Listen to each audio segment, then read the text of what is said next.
Welcome back. Did you know that some people have reported seeing their own dead bodies, meeting their deceased relatives, or traveling to other realms of existence? These are some of the experiences that have been described by those who have had near-death experiences, NDEs, which are subjective perceptions of being out of the body during a life-threatening situation. Imagine that you are on the verge of death, and you see a bright light that draws you in. You feel a sense of peace and love, and you hear voices that welcome you to the other side. You see your loved ones who have passed away, and they embrace you with joy. You realize that you have entered the afterlife, and that there is more to existence than this physical world. This is what some people claim to have experienced when they had near-death experiences, NDEs, which are subjective perceptions of being out of the body during a life-threatening situation. But are NDEs real or just hallucinations? And what do they tell us about what happens to us when we die? These are some of the questions that many people have about life after death, and that different religions and philosophies try to answer in different ways. In this video we will explore some of the most common and intriguing views on the afterlife, and how they affect our lives and choices.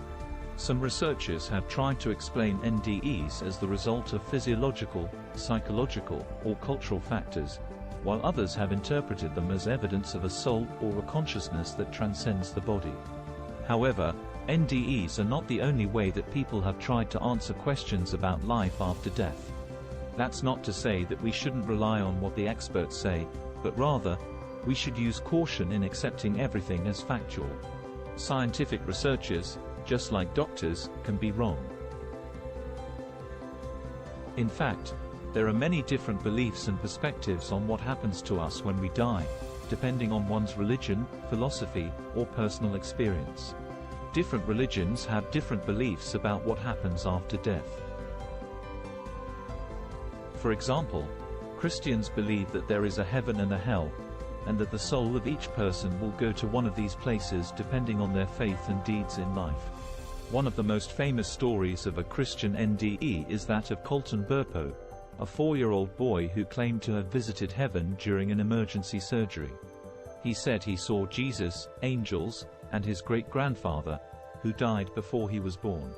He also said he met his sister, who was miscarried by his mother and whom he never knew about. Hindus and Buddhists believe in reincarnation, which is the cycle of birth and death until one achieves liberation or enlightenment. Muslims believe that there is a day of judgment, when Allah will resurrect all the dead and reward or punish them according to their deeds.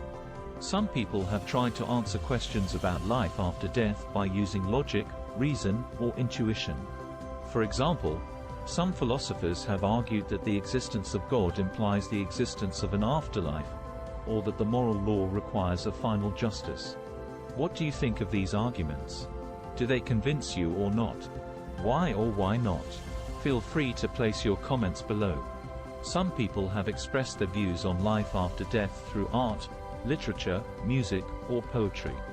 For example, some poets have written about their hopes or fears of what lies beyond the grave, or their reflections on the meaning and value of life in light of death.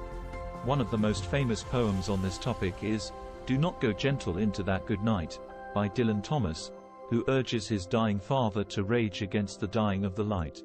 Another one is "Because I Could Not Stop for Death" by Emily Dickinson, who imagines death as a polite gentleman who takes her on a carriage ride through eternity. Which poem do you prefer? How do they make you feel about death and life? Feel free to place your comments below. Bye.